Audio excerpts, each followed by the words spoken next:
Bengal Olympic অ্যাসোসিয়েশনের ব্যবস্থাপনা এবং মালদা জেলা ক্রীড়া সংস্থার সহযোগিতায় 4 দিনব্যাপী নবম নেতাজি সুভাষ স্টেট গেমসের সমাপ্তি হলো বৃহস্পতিবার।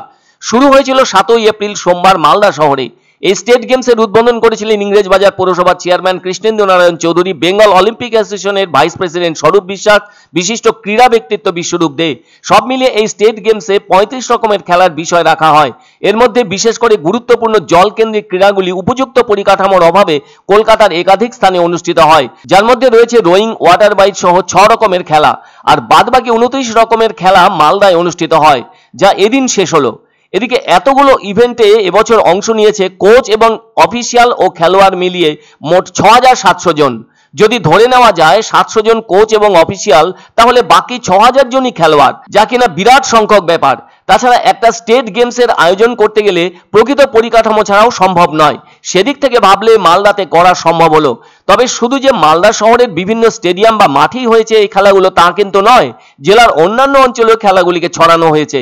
বেশ কিছু গ্রামের মাঠেও খেলাগুলিকে সঠিকভাবে চালনা করা হয়েছে। সেজন্য মালদা জেলা ক্রীড়া সংস্থার সদস্যরা সর্বতোভাবে সহযোগিতা করেছেন, কারণ তারা তো জেলার বিভিন্ন মাঠগুলো চেনেন এবং জানেন। সে কারণে খেলার জন্য জায়গা নির্ধারণ করার বিষয়টি ছিল অত্যন্ত গুরুত্বপূর্ণ। আর বেঙ্গল অলিম্পিক অ্যাসোসিয়েশনের মেম্বাররাও এই প্রতিযোগিতা যাতে সুষ্ঠুভাবে সম্পন্ন করা যায় তার জন্য সমস্ত রকমভাবে চেষ্টা চালিয়ে গেছেন। কেননা এতজন খেলোয়াড়, কোচ এবং অফিসিয়ালদের থাকা খাওয়ার ব্যবস্থাও করতে হয়েছে। মালদা শহরে অবশ্য সে ধরনের থাকার জায়গার অভাবও নেই।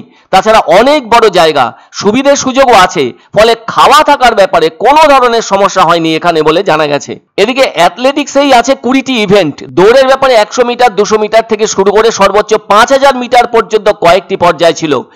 Javelin, long jump, high jump সহ অন্যান্য ইভেন্ট। অন্যদিকে ছিল basketball, volleyball, football, hockey, netball, judo, boxing, kho kho, kabaddi, taekwondo, swimming, wushu, archery সহ আরো একাধিক ইভেন্ট। সুইমিং এর জন্য মালদা শহরেই ব্যবস্থা আছে। তবে 400 মিটার দৌড়ে প্রথম স্থান পেয়েছে জলপাইগুড়ি জেলার সামির রহমান। 400 মিটার দৌড়ে মেয়েদের মধ্যে তৃতীয় স্থান পেয়েছে জলপাইগুড়ির অনুষ্কা রায়। আবার হাই জাম্পে দ্বিতীয় স্থান পেয়েছে জলপাইগুড়ি জেলার সাগর রায়। সবচেয়ে বড় কথা, এখানে যারা গত স্টেট গেমসে সেরা অ্যাথলিট হিসেবে যোগ্যতা অর্জন করেছিল তারাই যোগদান করেছে বলে জানা গেছে। তবে উত্তরবঙ্গের খেলোয়াড়রাও সাধারণ মানের ইনফ্রাস্ট্রাকচারের মধ্যে প্র্যাকটিস করেও সাফল্য লাভ করেছে বলে সকলের ভালো লেগেছে।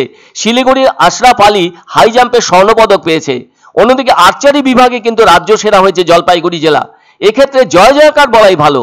তবে আর্চারিতে রাজ্য সেরা জলপাইগুড়ি পেয়েছে 3টি সোনা, 2টি রূপো এবং 3টি ব্রোঞ্জ পদক। ওই 3টি সোনার পদক প্রাপকদের তালিকায় নাম আছে পুরুষদের মধ্যে ধনঞ্জয় রায় 75 মিটারে এবং রাহুল রায় 50 মিটারে। এছাড়া মেয়েদের মধ্যে সোনার পদক জয় করেছে কৃষ্ণা অধিকারী 50 মিটারে। ফলে জেলার আর্চারি অ্যাসোসিয়েশনের মুখ উজ্জ্বল হলো খেলোয়াড়দের সেরা সাফল্যের কারণে। অন্যদিকে হকিতে মেয়েদের মধ্যে রাজ্য সেরা হয়ে গোল্ড পেয়েছে আলিপুরদুয়ার জেলা। উত্তরবঙ্গের ক্ষেত্রে এটাও যেন নজর কাড়া সাফল্য বলে মনে করছেন অনেকে।